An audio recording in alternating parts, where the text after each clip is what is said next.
morning, Dr. Chong. Good morning, Dato'Howard. Good morning, Mr. Jason Lim.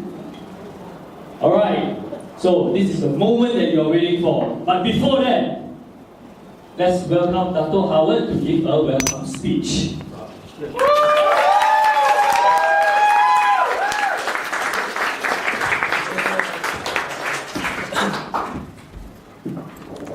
Better. More professional. Why? My look is not professional.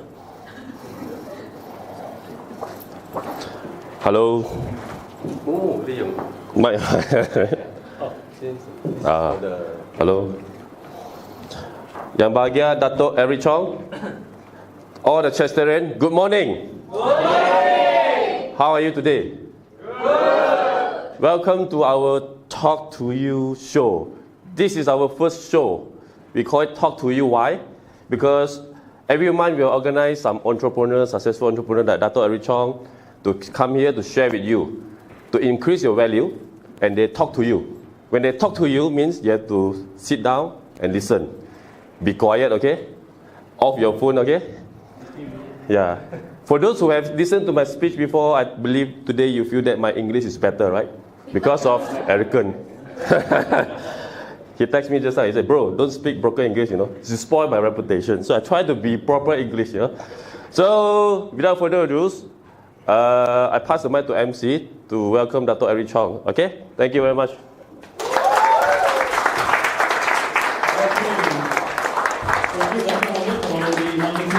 Speech. Alright, before the speaker comes up, let me introduce a little bit about the speaker. Sorry, Dato', I don't have a British accent, huh? Well, he's a very well-known entrepreneur, educationalist, a writer, and a successful mentor. Okay. He studied American language for 27 years and assisted more than 300,000 learners of all ages from 20 different countries. Very impressive, Dato'.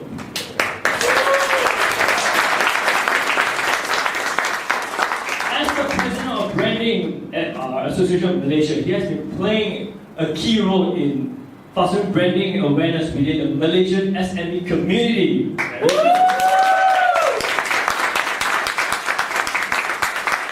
now, he sits on the board of several public and private companies, including Media Chinese International Limited as a director. Advisor to Secretary of Advancement of Malaysian Entrepreneurs. Now, a very welcome to Dr. Eric Chong.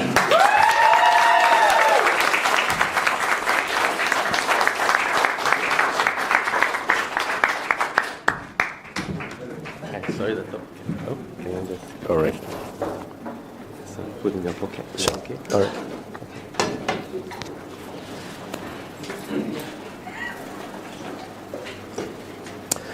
Hello, good morning. Good morning. Good morning. Good morning. My really good friend, Dato'Howard. One of the most stunning things that happened to me today, this morning, was that I just found out my old friend's age. My God, I mean, I thought he was in his early 40s.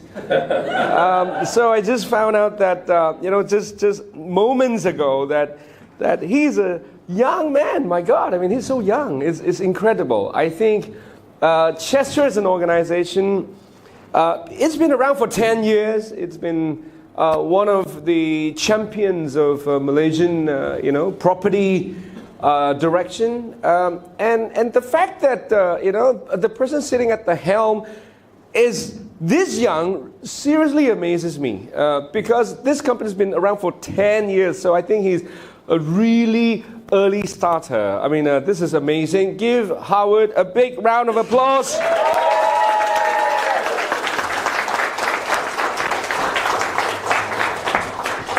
So I thought I started young, but apparently I have a peer here, Well, I mean, I'm here today to talk to you because that's what I've been asked to do. So I'm here to talk.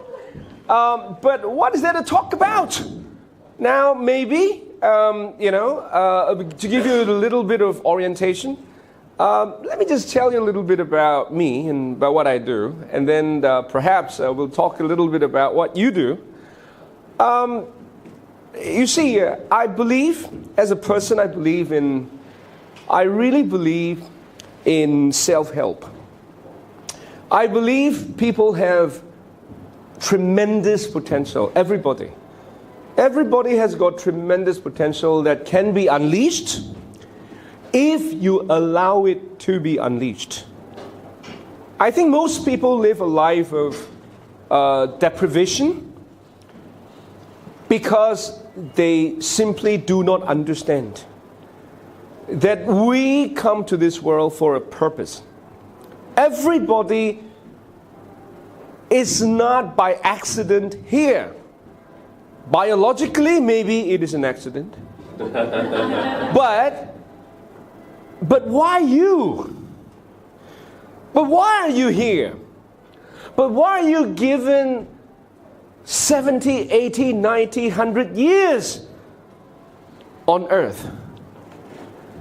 There has to be a reason, there has to be a purpose. And if you are religious, then you say, in my religion it means this. But if you're not a religious person, then it means there is a calling for everybody. And that's why in Chinese we say, 天生我材, right? So everybody is born into a purpose. And so when I was young, I was not a very serious person. So when I was young, I was a very naughty boy. I think most boys are naughty, right? Some boys are naughtier than the rest, but most boys are naughty. And I was extremely naughty. I was pretty smart, actually. So I was a pretty good student when I first started out in primary school. I remember. Any Ipo Mari here? None. Fine. Okay, so I'm alone. Right, no issue. So then I went to a Chinese school in Ipoh, Samtek. Anybody heard of Samtek? 三德和尚燒炮仗，燒唔着賴炮仗。And then 和尚冚你兩巴掌 and something like that. So that's Samtek. I was actually the top student of Samtek when I was in primary 1, you know, whole school number 1. That was good, right? Good start, right? Yeah. And then when I was in standard 2, I was the 5th in position. Good, right? Yeah. I mean, Samtek's a good school, right? It's the best school, the best Chinese school in Ipoh, right? And then primary 3, standard 3, you know, I was, 15th in the school. Not bad, right? Right, still not bad, okay. And standard 4, as you can see, it's a downward trend, you know. So standard 4, you know, I was probably 25. And standard 5, I started losing interest in school and all that. And so I failed my, back then, standard 6. Back then it was standard 5, remember? If you were much older than Dato'Howard, anybody here much older than Dato'Howard? Of course. Okay, there are few. So, if you were much older than him and a bit younger than me, then you will know that UPSR is a new thing, actually. Yeah, many years ago there was no UPSR. It was standard 5. Yeah, standard 5 检定考试的, remember? Yeah. So therefore I failed that and all that. But then, Newton became my sifu. You know Newton? What did Newton come up with? Newton said, the apples on the apple tree will fall. Is it correct? Gravitational pull, Newton's law. Is it correct? So Newton's law had a toll on me, and I started to fail in school. So from the top student, I became the worst in school. And And then after primary school, I went on to a Chinese independent school. Is a Duzhong, Tainan Duzhong in Ipoh. And you know what I did? I skipped school most of the time. Yeah, so when people went to school, I also went to school. But after that, I climbed out of the fence and I would go somewhere else. Yeah, I'm sure some of you did the same thing. And that's what I did for the first 3 years. And then when I got to Form 3, one fine day, I set my father down. So I said to my father, Dad, can you please sit down? I've got something to tell you.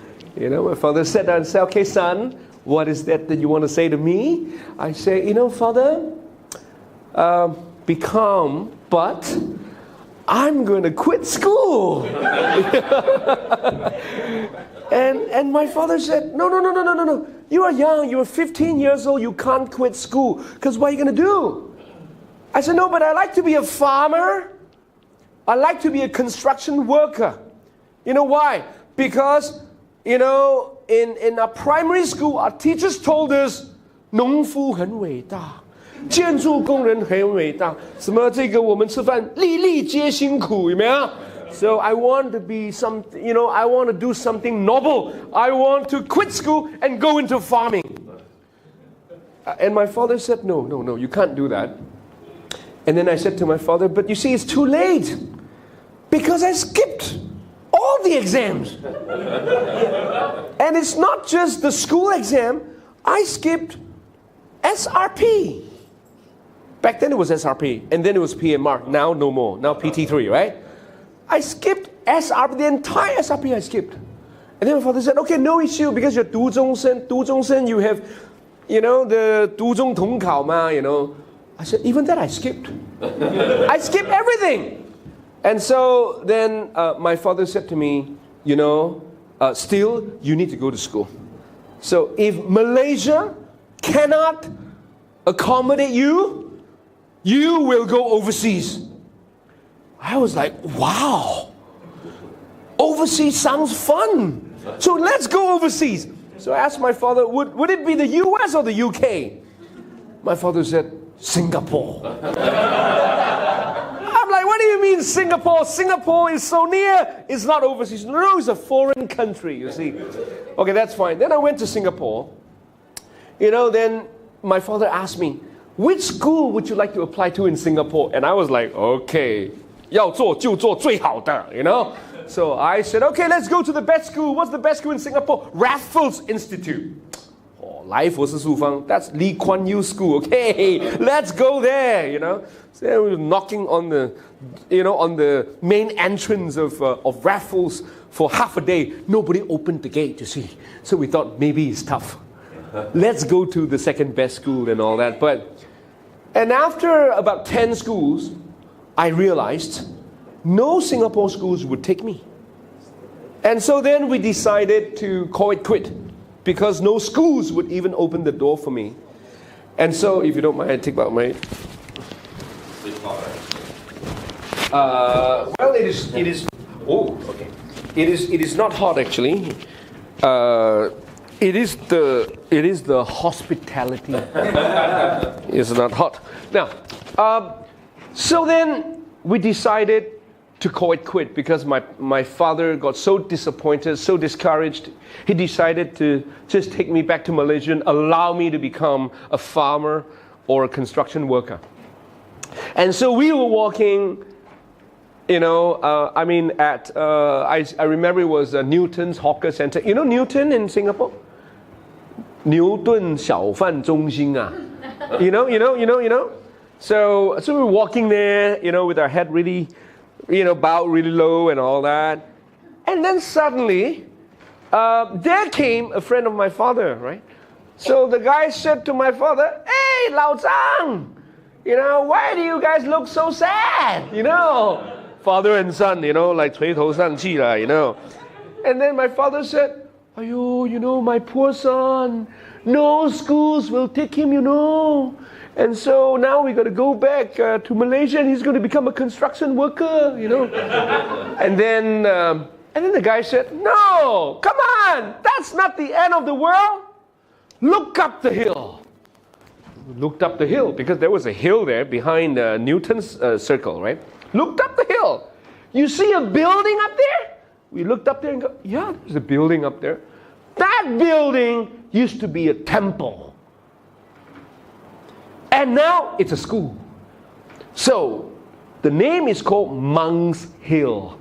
You see, it used to be for monks and nuns, okay? And it became a school. And so it's called Monk's Hill High School. And the friend said to my father, I guarantee you, they will take you. Then we were really happy. We climbed up the hill, knocked on the door. The door was open. I was, given an entrance exam. So I sat there, did 3 papers, and after that, the principal asked my father to go into the room, and he said to my father, you know, Mr. Chong, your son, genius. My father's like, are you sure? What do you mean? What do you mean genius? I said, yeah, genius. You see, this paper, Chinese paper, the 3 papers. Chinese paper, 100%. Oh, 100分. Genius. You know, seriously, Malaysian Chinese standard is much higher than the Singapore Chinese standard, especially when it comes to English school. Their level is really low. Our level, you know, 华小的 and then 读中的, our level is way up there actually. Hey, we speak like 古人, you know. Hey, come on, we speak 文言文的, you know. So those guys, their level's really low, you know. So therefore, 100, so what? Okay, then just math. Look at that! Wow, another 100. Oh, and then my father was so amazed until he looked at the papers, like, oh, like that only, yeah, you know. So if I think you can score 100 as well. Let me just ask you, what is 2 plus 3? What's that? Okay, then you have a chance of getting 100 as well, right? And so we're really happy and we're really excited. And my father just asked the principal, so when can my son start? And the principal said, I'm sorry, we are not taking your son. My father said, but you just said my son was a genius and he's got 200. Why are you not taking my son? And he said, that's because his English really sucks. And then he showed my father my English test. 30%. So, really bad. And therefore, you know, my school is an English school, you know, so this kind of English cannot survive and so you cannot come in and all that. And then my father begged, please help. My poor son needs education. And then finally, Mr. Tan said, okay, fine, okay. Today is a good day, I limpe, you know, in a good mood today, so I'm going to help you, right? Okay, so I will take your son, but I've got 2, conditions, right? One, Mr. Chong, we are expanding. And now we are running short on, So my father says, yeah, I know. How much? I said, not much. We only want this. My father said, okay, 200, I'll give. He says, no, Mr. Chong, sorry, not 200, 2,000. And my father said, okay, fine, 2,000 I give. Hey, back then, you're talking about 35 years ago, right? Malaysian ringgit to Sing dollars. Back then, 1 to 1.1. 1 ringgit Sing, $1 Sing is 1.1 ringgit back then. So, 2,000 means 2.2, no issue. And then father said, okay, no problem. And then he said, okay, what is your second requirement? He says, okay, your son cannot move up to the next level. He's got to be demoted. He cannot even stay at the same level. He's got to be demoted. So then my father said, okay, fine. And then, then I got into the school. So the first day of school, I was sitting there, and I found myself surrounded by kids. Because I was 2 years older. I was 16 years old. I was in the class of 14 years old. And then these kids were running around and all that and speaking in a language I could not understand. Because back then I couldn't speak a word of English, right? So then the teacher came in. And I was a late comer. So it was 2 weeks after the semester started. And so the teacher said to the class, okay, there's a new student here today, right? Will the new student please stand up? So I was sitting there wondering why Singaporean students are so rude. Teacher talking to you, nobody responds. And so the teacher looks around and nobody responds, and the teacher asks the question,